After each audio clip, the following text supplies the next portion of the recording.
The blood trail led straight to the bedroom. Maya Santos stood frozen in the doorway of Suite 4207, her housekeeping cart forgotten in the hallway. The presidential suite looked like a war zone. Shattered glass glittered across the marble floor like deadly confetti. An overturned chair lay splintered against the wall.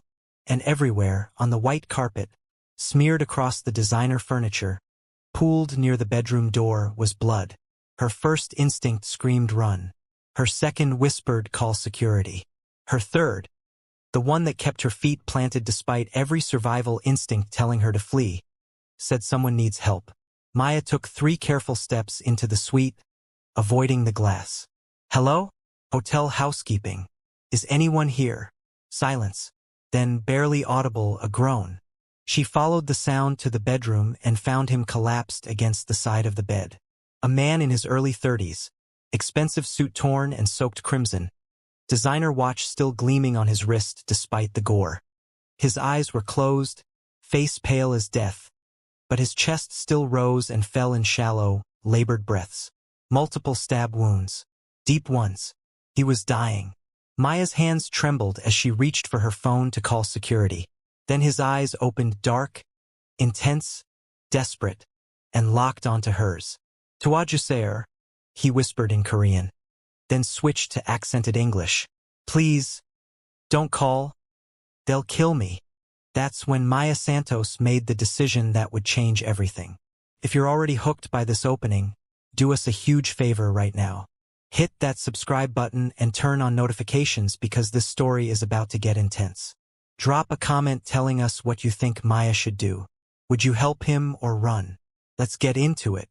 Maya knelt beside the dying man, her mind racing through calculations at lightning speed. Call security meant police. Police meant immigration checks. Immigration checks meant questions about her work visa, her legal status, her remittances home. One wrong answer and she'd be deported, leaving her sick mother and 3 younger siblings in Manila without their only source of income. But leaving him to die, that wasn't an option either. "I'm going to help you," she said, making her choice. "But you need to tell me who did this. Are they still in the hotel?" "Gone," he managed, his voice barely audible. "Thought they finished me. They almost did." "Hold still." Maya grabbed her phone and called the only person she trusted. "G1? It's Maya. I need your help. Now, don't ask questions. Just tell me. Is the medical supply room in the basement still unlocked?" Her friend's confused voice crackled through. "Yeah, but why?" "I'll explain later. I need you to disable the security cameras on the service corridors. Floors 42 to basement. For the next hour." "Maya, what's going on? Life or death. Can you do it?" A pause. Then, "Give me 5 minutes." She turned back to the man. "What's your name?" "Kang Min-ho." The name sparked recognition. She'd heard it whispered among the Korean staff, always with a mixture of fear and respect. Kang Min-ho, the Kang family, one of Seoul's most powerful crime organizations. She'd just decided to save a mafia boss. "Well, Mr. Kang, today's your lucky day. My father was a doctor, taught me emergency medicine before he died. So you're either getting the best illegal medical care in Seoul, or we're both going to have a very bad night." Despite the pain, the corner of his mouth twitched. Almost a smile. "Lucky is not the word I'd use. Shut up and conserve your energy. I need to move you." Maya worked with practiced efficiency born of necessity. She stripped the bed of its linens, fashioned quick-pressure bandages for the worst wounds, then surveyed the problem. He was easily 6 feet tall and muscular. She was 5'4" and weighed maybe 50 kilograms soaking wet. "Can you stand?" "Can try." She helped him to his feet, her shoulder under his arm, bearing far more weight than she should be able to carry. Adrenaline and sheer determination kept her upright as they staggered into the hallway. She'd positioned her housekeeping cart strategically. The large bottom compartment, meant for dirty linens, would have to serve as an ambulance. "You're insane," Min-ho muttered as she helped him curl into the cramped space. "Probably. Stay quiet and don't die. I just cleaned this carpet." She piled linens over him, arranged her supplies to look natural, and pushed the cart toward the service elevator. Her phone buzzed. G1. Cameras are looping. You've got 1 hour. Whatever you're doing, make it fast. The service corridors of the Grand Meridian Hotel were a hidden world, a maze of passages where staff moved invisibly, keeping the machinery of luxury running smoothly. Maya knew every inch of them. She'd spent 5 years perfecting the art of being unseen. Tonight, that invisibility might save both their lives. The basement medical room was a relic from the hotel's early days, barely used now that modern first aid stations dotted each floor, but it still had the basics. Outdated supplies, ancient but functional equipment, and most importantly, privacy. Maya locked the door behind them and helped Min-ho onto the examination table. Under the harsh fluorescent lights, the damage was worse than she'd thought. 3 deep stab wounds, chest, abdomen, and side. He'd lost dangerous amounts of blood. "This is going to hurt," she warned, pulling on latex gloves. "Already does. Good. Means you're still alive enough to feel it." Her father's voice echoed in her memory as she worked. "Steady hands, Anik. Fear is natural, but your hands must be steady." She cleaned the wounds, her hands shaking at first, then steadying as training overrode terror. The chest wound had miraculously missed major organs. The abdominal puncture was worse, but not immediately fatal. The side wound was superficial, painful but not life-threatening. She stitched with careful precision, using techniques she'd practiced on fruit and raw chicken in their Manila apartment years ago, back when she dreamed of following her father into medicine, before poverty and circumstances had forced her into hotel housekeeping instead. Min-ho watched her work through pain-glazed eyes. "You've done this before. On fruit. You're tougher to work with. Less juice." That actually made him laugh, then immediately regret it as the movement pulled at his wounds. "Don't make me laugh. Then don't give me compliments. We're even." She worked for another 40 minutes, cleaning, stitching, bandaging. Finally, she stepped back, surveying her work. Not hospital quality, but it would hold. She'd stopped the bleeding, prevented immediate infection, and given him a fighting chance. "You need real medical care," she said. "Antibiotics, maybe surgery. This is just emergency first aid. Can't go to hospital. They'll find me." "The people who stabbed you?" He nodded weakly. Maya pulled off her bloody gloves, reality crashing down on her. She'd just used hotel supplies to perform illegal medical procedures on a crime boss. Her cart was covered in blood. Security footage, even with G1's help, would eventually show something suspicious. "Who are you?" she asked quietly. "Really?" Min-ho met her eyes. "Do you really want to know? I just saved your life. I think I'm entitled. Kang family. My father died 6 months ago. Left me in charge. Some people don't approve of my leadership. Some people stabbed you 3 times and left you to die. Yes. And if they find out I helped you, they'll kill you too." Without hesitation. The words hung in the air between them, heavy with implication. Maya's phone buzzed. Text from hotel security. "Missing guest suite 4207. Blood found. Police coming. Need your statement." She showed Min-ho the message. "We have maybe 10 minutes before this gets very complicated." He reached into his bloody jacket, pulled out a phone that had miraculously survived intact. His fingers, slick with blood, struggled with the screen.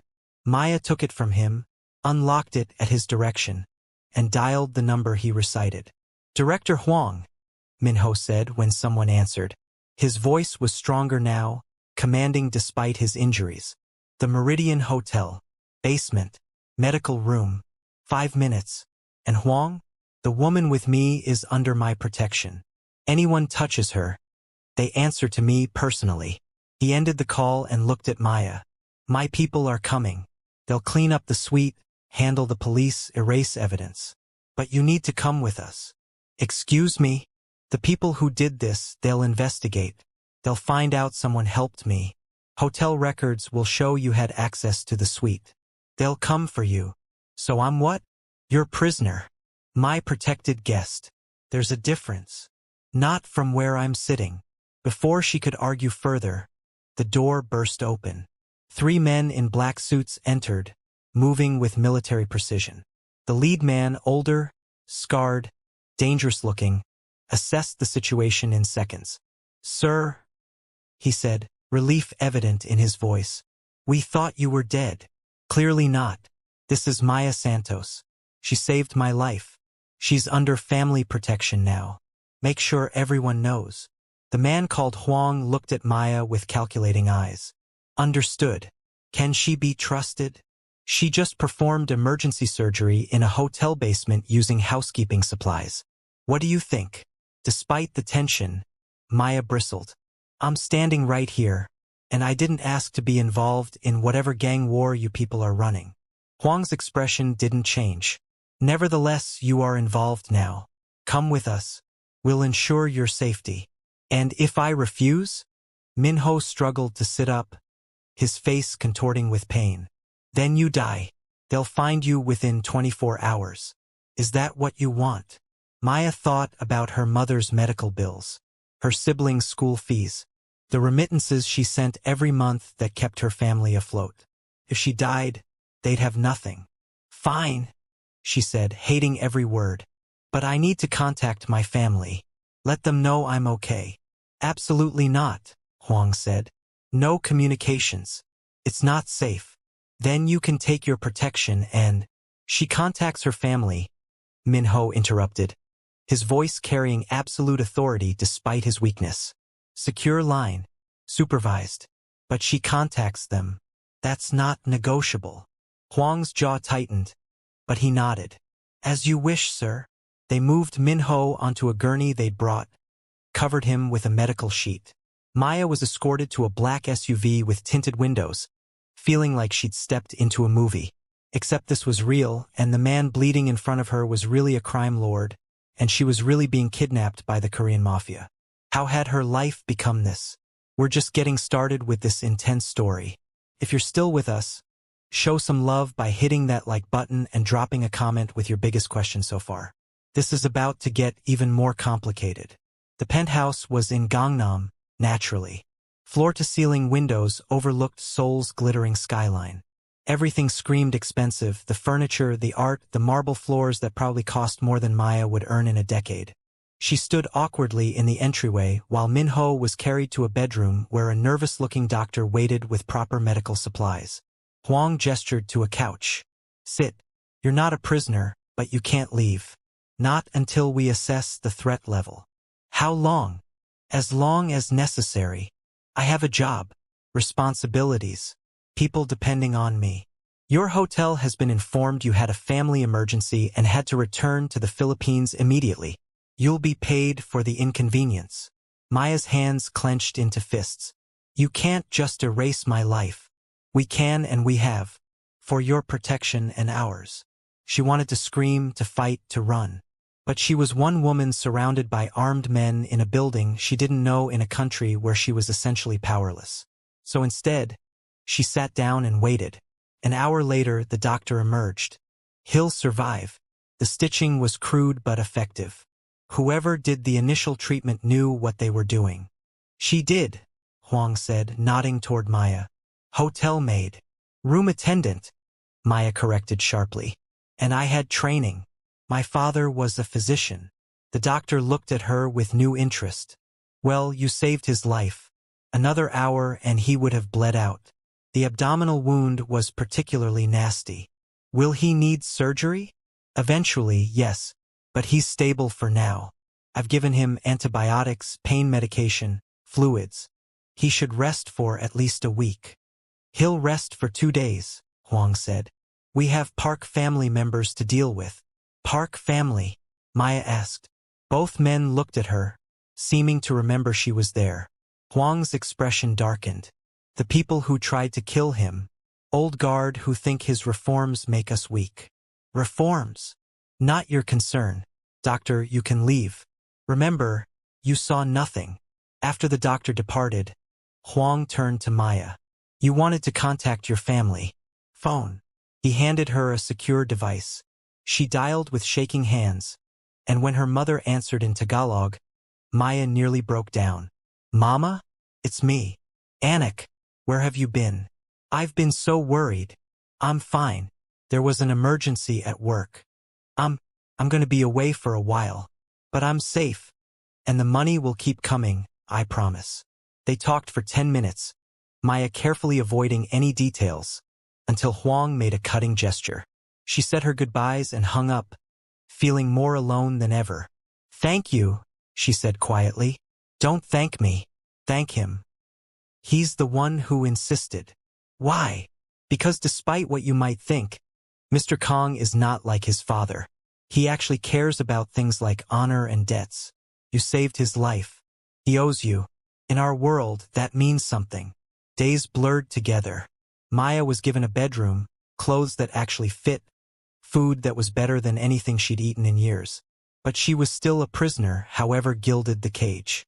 She spent hours staring out windows at the city below, wondering how long this would last. On the third day, Min-ho emerged from his room, still pale but mobile. He found her on the balcony, watching the sunset paint Seoul skyline in shades of orange and gold. You should be resting, she said without turning around. So should you. Huang tells me you barely sleep. Hard to sleep when you've been kidnapped. You're not kidnapped. You're protected. She finally looked at him. Is there a difference? He leaned against the railing, wincing slightly. Yes, prisoner has no choice. You do. But all your choices right now are bad ones. Because of you. Because you chose to save me. I'm grateful. But I won't pretend it didn't complicate your life. Maya studied him, really looked at him for the first time since the hotel room. Without the blood and the immediate crisis, she could see him clearly. Sharp features, intelligent eyes, the kind of presence that commanded attention. Tattoos peeked out from his collar, traditional Korean designs mixed with modern elements. Who are you really? She asked. Not the crime boss part. The person. He was quiet for a long moment. My father built an empire on fear and violence. When he died, I inherited both the empire and the expectation that I'd be exactly like him. I'm trying to be different, legitimize our businesses, end the violence, make something my younger sister could be proud of. Some people think that makes me weak. The people who stabbed you. Yes. Why not just leave? Walk away from all of it. Because 200 families depend on Kang family businesses for their livelihoods. Because my sister is only 16 and still needs protection. Because walking away means civil war, and that means innocent people die. So I stay, and I try to change things from inside, and I make enemies with every reform I attempt. Sounds exhausting. It is. But it's also necessary. Maya looked back at the city. I understand that. Necessity. My father died when I was 17. Mother got sick. 3 younger siblings needed food, school, futures. So I came here. 5 years of cleaning hotel rooms, being invisible, sending everyone home. Not because I wanted to, but because it was necessary. You wanted something else? I wanted to be a doctor like my father. Wanted to save lives, make a difference. Instead, I clean up after rich people and pretend I don't exist. She laughed bitterly. Ironic that the first time in years I actually practiced any medicine, it was on a gangster. I prefer reluctant crime lord. Despite everything, she smiled. That's a terrible title. I know. Still working on it. They stood in comfortable silence as the sun disappeared below the horizon. Finally, Min-ho spoke again. Huang ran a background check on you. I know about your mother's medical bills, your siblings' school fees, how much you sacrifice for them. Maya stiffened. That's private. I know. I'm sorry. But I also arranged for anonymous payments to cover 6 months of expenses. Your mother's treatments, your siblings' education, living costs. Consider it payment for saving my life. She whirled to face him. I don't want your blood money. It's not blood money. It's from legitimate holdings. Real estate, shipping, legal businesses. I don't care. I don't want anything from you. Why not? You saved my life. The debt is real. Let me repay it. Because then I owe you something. And I don't want to owe a crime lord anything. His expression hardened. I'm trying to be better than what I was born into. You of all people should understand that. I understand survival. I understand sacrifice. I don't understand your world, and I don't want to. Then you're trapped in the wrong place, aren't you? He walked away, leaving her alone with her anger and her guilt and the uncomfortable knowledge that he was right. The next morning, Huang found her in the kitchen. Problem? What now? Park family knows you exist. They have your photo from hotel security footage we couldn't erase in time. They're looking for you. Maya's blood ran cold. How long do I have? They don't know where you are yet, but they will eventually. We have sources saying they've put out word in the Filipino community. Someone will recognize you. So I'm dead. Not if you stay here, under our protection. For how long? Huang shrugged. Until Mr. Kang resolves the situation with the Park family. Could be weeks. Could be months. I can't just disappear for months. My family. Your family is being taken care of. You're alive. That's more than you'll be if you leave. She wanted to argue, but what could she say? He was right and they both knew it. Over the following weeks, something strange happened. Trapped in the penthouse with nothing to do, Maya started noticing things. Security patterns, routine vulnerabilities, blind spots in the guard's coverage. One day, she mentioned it to Huang almost absently. Your southeast corner camera has a delay of about 3 seconds. Someone could slip past if they timed it right. He stared at her. What? Your security is good, but it's not perfect. I spent 5 years learning to be invisible in a hotel. You learn to see patterns, notice gaps. Your system has several. Show me. She did. Over the next hour, she pointed out weaknesses that his professional security team had missed. Huang's expression grew increasingly thoughtful. Mr. Kang should hear this. Min-ho was in his office, looking over papers when they entered. He glanced up, and Maya noticed he looked better, color returned, moving without pain. What is it? She found gaps in our security, Huang said. Multiple gaps. Min-ho set down his papers. Explain. Maya did, outlining each vulnerability she'd noticed. When she finished, he was smiling. You have a talent for this. I have a talent for survival. Part of that is noticing what others miss. Would you be willing to review our other properties? Consult on security? I'm a room attendant, not a security expert. You're someone who sees what trained professionals miss. That's more valuable than expertise. She wanted to refuse, but the truth was she was going insane with boredom. Fine, but this doesn't mean I forgive you for kidnapping me. Protecting, he corrected, and noted. What started as a distraction became something more. Maya reviewed security footage, walked properties, identified weaknesses.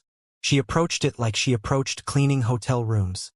Systematically, thoroughly, noticing every detail.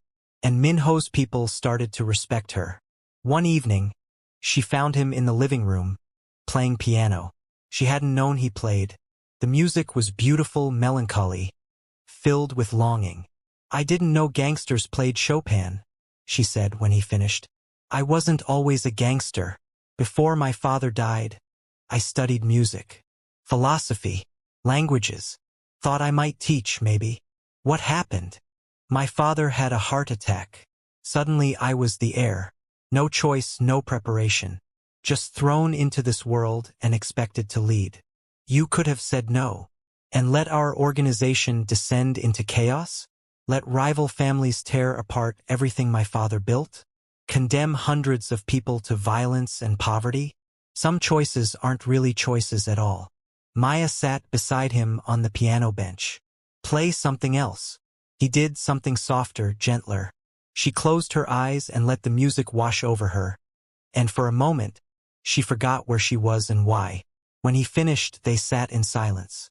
I'm sorry, he said quietly, for pulling you into this, for ruining your life. You didn't ruin it. It wasn't exactly great to begin with. Still, you deserved better than this. We both do, but we work with what we have. He looked at her, really looked at her, and something passed between them. understanding, connection, something dangerous. You're not what I expected, he said. Neither are you. The moment broke when Huang burst in. Sir. Problem.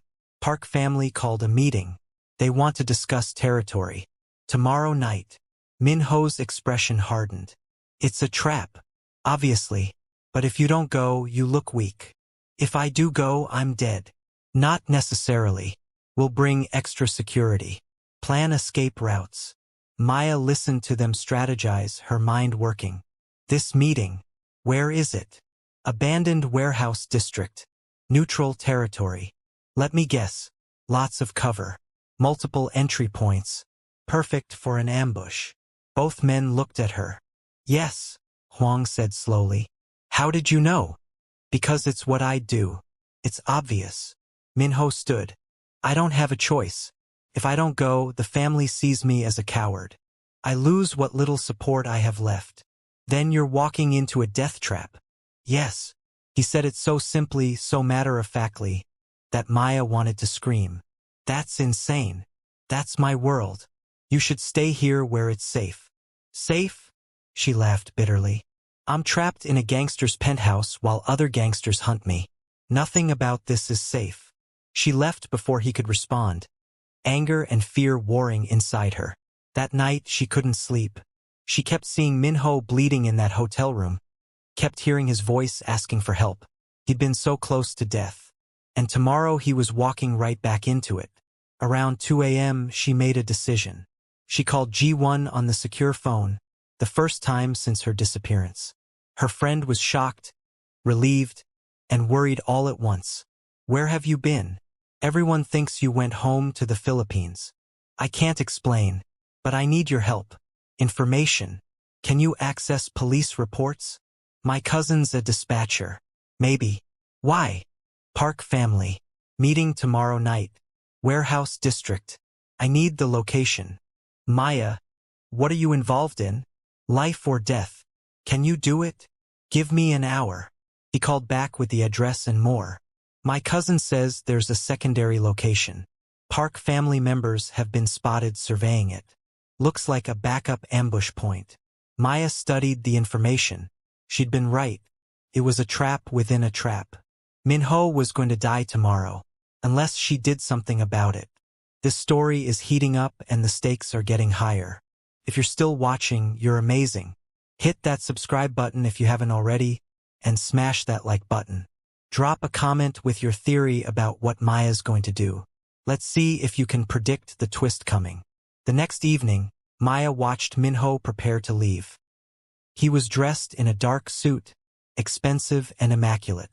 He looked every inch the crime boss he was born to be. Stay here, he said when he saw her watching. Huang will keep you safe. How noble. Going to your death while your captive stays safely imprisoned. You're not my captive. Then I can leave? You know you can't.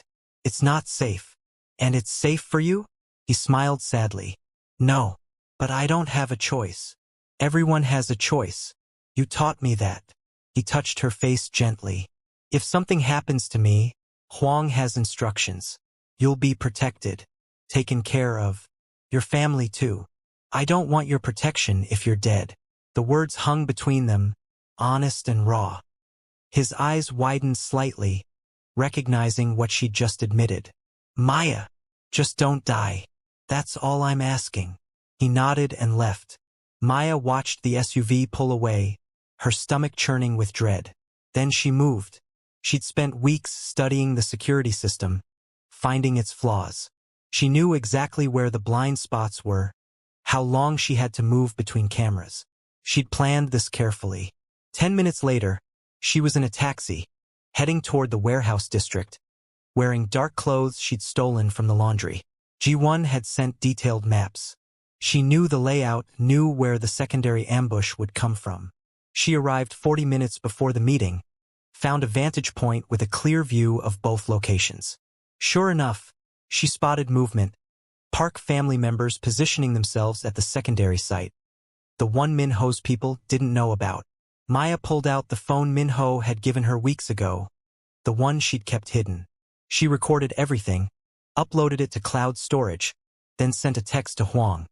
Secondary ambush, northeast corner. 6 men. Heavy weapons. Tell him. She didn't wait for a response. Moving quickly, she circled toward the secondary position. She couldn't stop the ambush, but maybe she could delay it. The building next to the ambush site had a fire alarm.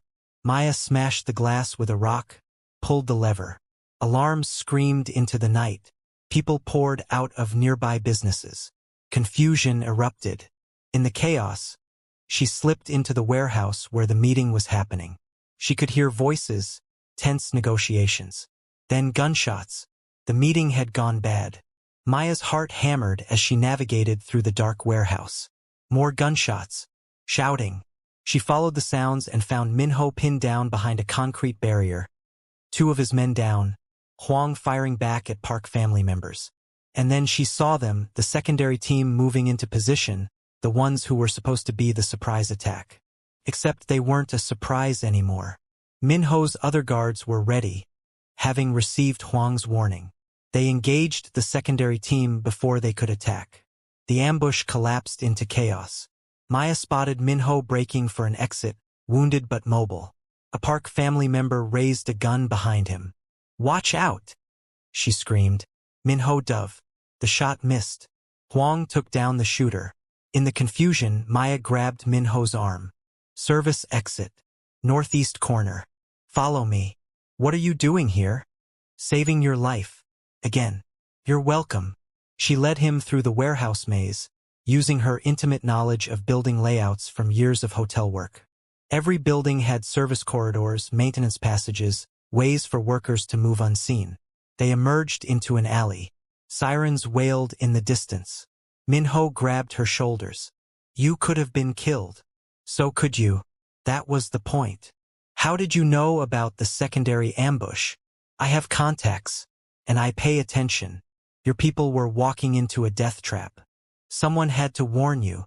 By risking your own life?" She met his eyes. "You're not the only one who pays their debts." Huang appeared with other guards, securing their escape. In the SUV, Min-ho turned to Maya. "We need to talk. About how stupid you were? About how you just saved all our lives." Back at the penthouse, Min-ho gathered his people. The Park family just committed an act of war. Failed assassination, broken meeting protocols. "This gives us leverage." "How?" Huang asked. Maya spoke up before she could stop herself. "Expose them. You're trying to go legitimate, right? They're not. Use that. Show the family that their way leads to prison or death. Your reforms offer survival." Everyone stared at her. Huang frowned. "You think like a strategist." "I think like someone who's had to survive by outsmarting people with power." Min-ho smiled. "She's right. We need evidence. Concrete proof of Park family's continued illegal operations." "How do we get it?" Maya took a breath. "Let me do it." "Absolutely not," Min-ho said immediately. "Think about it. I'm invisible. Nobody notices hotel maids, room attendants, cleaning staff. We're furniture. I can get into places your people can't. It's too dangerous. Everything is dangerous now. At least let me be useful." After hours of argument, Min-ho reluctantly agreed to let Maya participate in reconnaissance.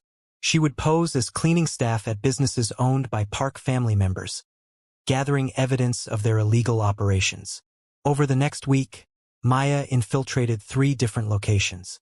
She planted recording devices disguised as cleaning supplies, photographed documents left carelessly on desks, gathered damning evidence of drug trafficking, money laundering, and murder. It was terrifying and exhilarating. Every moment risked exposure, but she was good at it. Years of being invisible paid off. One close call, a Park family enforcer nearly caught her photographing ledgers. She hid in a supply closet, heart hammering, as he searched the room. He gave up eventually. She escaped with the evidence intact. Min-ho was equal parts proud and terrified for her. "You're too good at this. It scares me. I scared myself today, but we got what we needed." They compiled the evidence. Financial records, recorded conversations, documentation of ongoing criminal enterprises that other family members had agreed to phase out. The family meeting was tense. Min-ho presented the evidence to gathered Kang and allied family leaders. His uncle, his father's brother, sat among them, the one who'd been secretly backing Park family's coup attempt. "Before you vote on new leadership," Min-ho said, "you should know what you're choosing." He revealed everything. The uncle's betrayal. Park family's continued criminal operations. Their plan to eliminate Min-ho and anyone who supported reform. "My father's way was violence and fear," Min-ho continued. "It worked for a time, but it's not sustainable. Government pressure increases daily. International attention grows. We adapt or we die. Park family chooses death. I choose evolution." His uncle stood, face red with rage. "You're weak. This family needs strength. Strength isn't just violence. It's intelligence, strategy, survival." Min-ho looked around the room. She proved that. He gestured to Maya, who stood in the back, still dressed as cleaning staff. "This woman saved my life twice, once with medical skills, once with intelligence and courage. She outsmarted Park family's entire operation. She's not trained, not part of our world, just someone who thinks strategically and acts bravely." He paused. "That's the kind of strength I want for this family." The room was silent. Then his uncle made a fatal mistake. He pulled a gun. "If you won't lead properly, I'll take over myself." He pointed it at Min-ho. Security moved, but Min-ho held up a hand. "Go ahead. Shoot. But that recording device Maya planted in your office last week? Already sent everything to a trusted journalist. You pull that trigger, the whole family goes down." His uncle's face went white. "You're lying." Maya stepped forward, holding up her phone. "Article is already written. Scheduled to publish if anything happens to Mr. Kang. Your choice.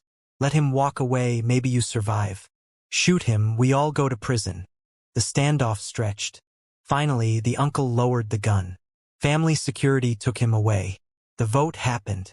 Min-ho retained control, but he did something unexpected. "I'm stepping down." Shock rippled through the room. "Not because I'm weak. Because I've realized something. I've spent my whole life in this world. It's time to build something different." He looked at Maya. "Someone showed me there's more to life than power and fear." He announced his succession plan, a trusted cousin who supported reforms. "I'll remain advisor, but I'm choosing a different path. Legitimate business. Clean money. A future worth having." He took Maya's hand. "She saved my life. Now I'm choosing to actually live it." 3 months later, Maya stood in the lobby of the newest Grand Meridian Hotel in Manila, not as a room attendant, as director of operations. Min-ho had kept his word. He'd liquidated most of his criminal assets, invested in legitimate business, hotels, real estate, clean companies that treated employees with dignity and paid living wages. He'd hired Maya to help him build it. Recognizing her talents went far beyond cleaning rooms. Her family was healthy, her mother's medical bills paid, her siblings in university, and she had a career, a future, respect. Min-ho arrived for the grand opening, looking more relaxed than she'd ever seen him. He'd spent the months fully extracting himself from criminal operations, ensuring his sister's safety, establishing legitimate businesses. "Ms. Santos," he greeted her formally, surrounded by press and business partners. "The hotel looks incredible." "Mr. Kang," she replied, matching his professionalism. "Your vision came together nicely." But later, after the ceremonies, they stood alone on the hotel rooftop. Manila's skyline spread before them, humid air carrying the scent of jasmine and hope. "I meant what I said about stepping away," he told her. "No more crime, no more violence, just trying to build something good. And, are you succeeding?" "I think so. My sister starts university next month. My cousin is transforming the family business into something legitimate. And I'm here with you, doing something that actually matters." Maya looked at him, really looked at him. Not the mafia boss from the hotel room, Not the crime lord in the expensive suit. Just a man trying to be better. You know, she said softly, when I found you bleeding in that suite, I thought saving you was the biggest mistake of my life. And now I think it might be the best decision I ever made. He smiled, the kind of genuine smile she'd rarely seen. That makes two of us. Although, she added, you're still technically my boss now. This is a terrible HR violation. So we should keep things professional? Absolutely. Very professional. They were standing very close now. How professional? He asked. Extremely, she whispered. The most professional. He kissed her, and it was nothing like the dramatic moments in movies. It was careful, tentative, two people who'd survived something terrible and found something worth fighting for on the other side. When they pulled apart, he produced a small box. Not a ring. A key. Key to what? To the new hotel I'm opening in Seoul. I want you to run it. As my partner. Equal partner. In business and, if you'll have me, in everything else. That's quite an offer. You saved my life. Twice. Changed everything. Only fair I offer you everything in return. Maya took the key, feeling its weight. 6 months ago, she'd been invisible. Powerless. Trapped in a life that wasn't hers. Now she held her future in her hands. Equal partners? She asked. In everything. Then yes. 1 year later, they stood together at the opening of their third hotel, this one in Singapore.